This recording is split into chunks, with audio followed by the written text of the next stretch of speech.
Hello everyone, आज है 3 जनवरी और आज इस वीडियो में हम बात करेंगे दो दिग्गज आईटी कंपनियों के बारे में। और दोनों ही कंपनियों के जो शेयर है वो 1300 रुपए के आसपास ट्रेड कर रहे हैं। पहला है एचसीएल टेक्नोलॉजीज, 1326 रुपए का शेयर है और दूसरा है हैप्पीएस्ट माइंड, 1335 रुपए के आसपास ट्रेड कर रहा है। और दोनों ही शेयर्स में हल्की सी तेजी है, लेकिन सबसे बड़ी तेजी आज हैप्पीएस्ट माइंड में देखने को मिली है। वीडियो में हम डिस्कस करेंगे कि हैप्पीएस्ट माइंड और एचसीएल टेक दोनों में ही खरीदारी के मौके बनते हैं कि नहीं, और अगर बनते हैं तो कहां पर। तो वीडियो को शुरू करूं उससे पहले अगर आपने अभी तक चैनल को सब्सक्राइब नहीं किया है तो प्लीज अभी इसे सब्सक्राइब कर लीजिए, क्योंकि आगे भी बहुत सारे वीडियोस हैं जो आपको काफी ज्यादा हेल्प करेंगे। तो शुरुआत करते हैं हम एचसीएल टेक्नोलॉजीज से। एक महीने में 12.5% की बढ़िया तेजी आई है। यहाँ पर आप देख सकते हैं कि शेयर 1160 रुपए के आसपास था, जो भागा है हर रोज ऊपर ही ऊपर चढ़ता जा रहा है, जो कि अगेन बहुत अच्छी बात है। पिछले एक साल में अगर हम देखें तो पिछले एक साल में 38% का ग्रोथ है। आप देख सकते हैं कि बढ़िया रैली बनी थी, लेकिन उसके बाद अगर हम रेजिस्टेंस की बात करें तो भैया 1350 रुपए का एक स्ट्रांग रेजिस्टेंस भी है।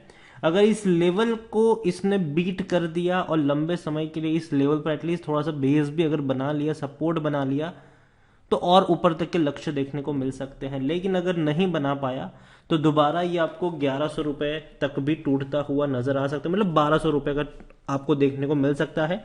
और मेरे हिसाब से जो बेस्ट लेवल है खरीदारी का एचसीएल टेक में, वो मुझे 1200 रुपए के आसपास नजर आता है कि भाई अगर वहां पर है तो डेफिनेटली खरीद सकते हो आप इसको। लार्ज कैप शेयर है, 3,60,000 करोड़ से भी ज्यादा का इसका मार्केट कैप है। वॉल्यूम्स की अगर हम बात करें तो अच्छे खासे वॉल्यूम्स नजर आते हैं इसके।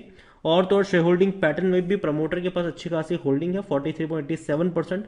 एफआईएस के पास, म्यूचुअल फंड के पास, इंश्योरेंस कंपनी भी बड़ी बड़ी क्वांटिटी में यहाँ पर अपनी होल्डिंग को लेकर बैठे हुए हैं। और बहुत अच्छी बात यह है एचसीएल में कि ये डिविडेंड बहुत अच्छा पे करता है। साल में 5 बार डिविडेंड पे करता है ये। अगर देखा जाए तो according to Moneycontrol user सिर्फ 12% लोग ही है जो बेचने की बात कर रहे हैं, वरना हर कोई खरीदने की और खरीदारी करी है तो बने रहने की बात कर रहे हैं। और देखो, मैं लंबे समय से एचसीएल टेक में बाइंग की रिकमेंडेशन दे रहा हूं और मैंने एक चीज कही है कि ट्रेडिंग नहीं, इन्वेस्टमेंट करो यहां पर। और अगर जब भी शेयर टूटता है एवरेज करते आप चले जाओ लॉन्ग टर्म के लिए। पोटेंशियल बहुत ही बढ़िया है इस कंपनी में और डेफिनेटली कंपनी आपको 1400 रुपए 1500 रुपए के लेवल पर भी ट्रेड करती हुई देखने को मिल सकती है फ्यूचर में। रेवेन्यू में बढ़िया उछाल है, एक 47,000 करोड़ के रेवेन्यू 75,000 करोड़ पर पहुंच चुके हैं। और प्रॉफिट्स भी देखे तो भैया प्रॉफिट्स भी ऑल टाइम हाईज ही है, 11,170 करोड़ के आसपास का प्रॉफिट है। कोरोना काल में भी कंपनी ने अच्छे प्रॉफिट्स दिखाए हैं, जो कि अगेन एक अच्छी बात है। यहां पर जैसे कि मैंने कहा कि सबसे अच्छा डिविडेंड पे करती है ये कंपनी। चाहे अभी जनवरी में इन्होंने भैया डिविडेंड अनाउंस किया हुआ है, इससे पहले भी पिछले साल 5 बार डिविडेंड पे कर चुकी है और अच्छा खासा इन्होंने डिविडेंड भी पे किया है। बोनस भी देखे तो इन्होंने 2019 में दिया था, 15 में दिया था और 6 में दिया था। मतलब अच्छा डिविडेंड, अच्छा बोनस, बेहतरीन कंपनी। और कंपनी ऐसा नहीं है कि महंगी है, 32 का पी है इसका, जबकि सेक्टर पी 41 का है। लेकिन मेरे हिसाब से यही है कि देखो 1350 का एक रेजिस्टेंस है जहां पर पिछली बार भी गिरावट आई थी।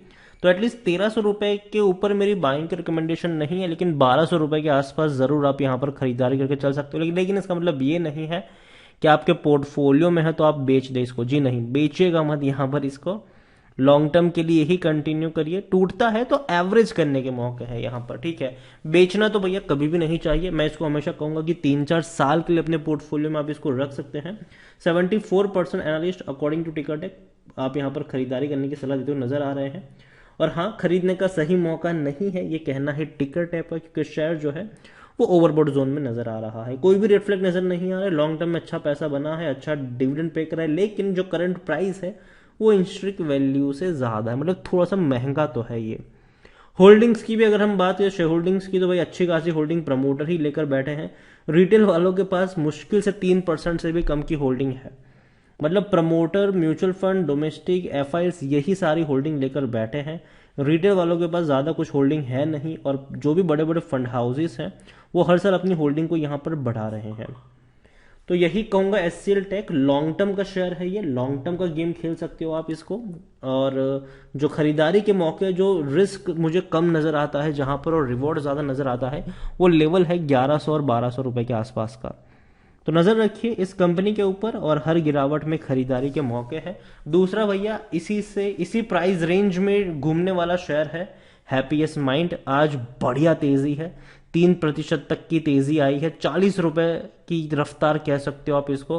और पिछले एक महीने में 2% का ग्रोथ है। लेकिन आप देखेंगे ये भी 1300 रुपए से टूटकर 1200 पे गया था, वापस रफ्तार पकड़ी। और पिछले एक साल का भी अगर मैं आपको ग्राफ दिखाऊं तो सपोर्ट कहां पर है, रेजिस्टेंस कहां पर है, वो अगर देखे तो 280% का ग्रोथ एक साल में है। 335 रुपए का शेयर 1500 रुपए तक भी गया था, वापस टूट के 1300 पे आया, वापस वहां से बाउंस बैक किया, वापस टूट के भैया 1100 के करीब पहुंचा, वापस 1300 के करीब आया, वापस टूट के नीचे। तो यहां पर भी जो एक हल्का सा रेजिस्टेंस है वो 1300 रुपए के आसपास नजर आता है, वहां से प्रॉफिट बुकिंग आई है।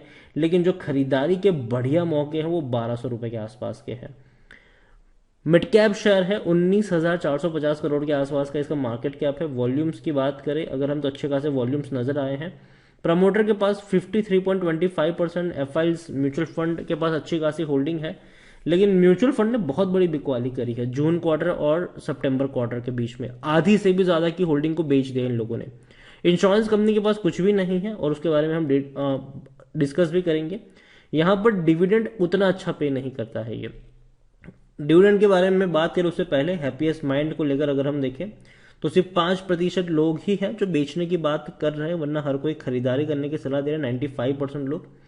और सरप्राइज ये है कि भैया इनसाइडर ट्रांजैक्शन समरी जो है वो 2021 में अगर हम देखें तो बिकवाली हुई है। जो 6 ट्रांजैक्शन मुझे यहाँ पर देखने को मिल रहे हैं अगस्त महीने में, वो सारे के सारे बिकवाली के ट्रांजैक्शन है। लेकिन हालांकि ये पुरानी बात है, अगस्त महीने की बात है, और उसके बाद तो सितंबर, अक्टूबर, नवंबर, दिसंबर काफी महीने आ चुके हैं, लेकिन शेयर प्राइस में कोई इतनी बड़ी गिरावट नहीं आई है। रेवेन्यू में बढ़िया उछाल है, 430 करोड़ के रेवेन्यू 760 करोड़ पर पहुंच चुके हैं। और प्रॉफिट्स भी देखे तो भैया प्रॉफिट में ही धमाल मचाया है। देखो शेयर में जो तेजी आई है पिछले एक साल में, वो इसी रिजल्ट के चलते आई है।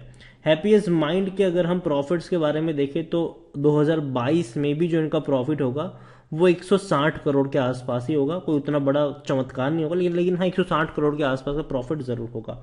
बात करें डिविडेंड की तो बहुत कम डिविडेंड पे किया है इन्होंने 2021 में।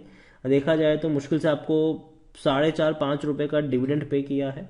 हैप्पीएस्ट माइंड देखा जाए तो महंगा है ये, 113 का इसका पी है, जबकि एचसीएल का 32 का पी था। सेक्टर पी 41 का है, और 100% एनालिस्ट खरीदने की सलाह दे रहे हैं। यहाँ पर खरीदने का सही मौका है क्योंकि शेयर ओवरबॉट जोन में नहीं है। रेड फ्लैग यहाँ पर नजर आ रहा है। स्टॉक को भैया एएसएम लिस्ट में डाला गया है। एएसएम जीएसएम लिस्ट के बारे में हम काफी बार चर्चा कर चुके हैं। तो हैप्पीएस्ट माइंड को लेकर एक ही चीज मैं कहूंगा, देखो कंपनी बेहतरीन है, इसमें कोई शक नहीं है, लॉन्ग टर्म के लिए भी अच्छी कंपनी है ये। और देखा जाए तो अच्छी खासी होल्डिंग प्रमोटर के पास है। लेकिन यहाँ पर जो बड़ी खरीदारी देखने को मिली है वो देखने को मिली है रिटेल इन्वेस्टर्स के द्वारा। जो यहाँ पर रिटेल इन्वेस्टर्स दिसंबर 2020 तक 18% की होल्डिंग पे थे, अब वो आ चुके हैं 25% पर। तो बेच कौन रहा है?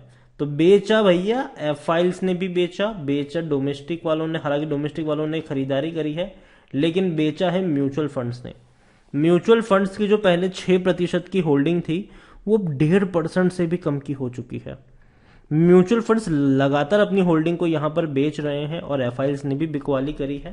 तो देखो दोनों में से पहला प्रेफरेंस अगर मेरा किसी में होगा, हैप्पीएस्ट माइंड और एचसीएल टेक में से, तो डेफिनेटली मैं पहले चूज करूंगा एचसीएल टेक्नोलॉजी को, क्योंकि देखो इसका लॉन्ग टर्म का डेटा हमारे पास है, कंपनी लंबे समय से काम कर रही है, कंपनी का अच्छा खासा कैश फ्लो है, कंपनी के अच्छे रेवेन्यू है, कंपनी के अच्छे प्रॉफिट्स है, कंपनी में डेफिनेटली हर बड़े लोग निवेश करना चाहते हैं।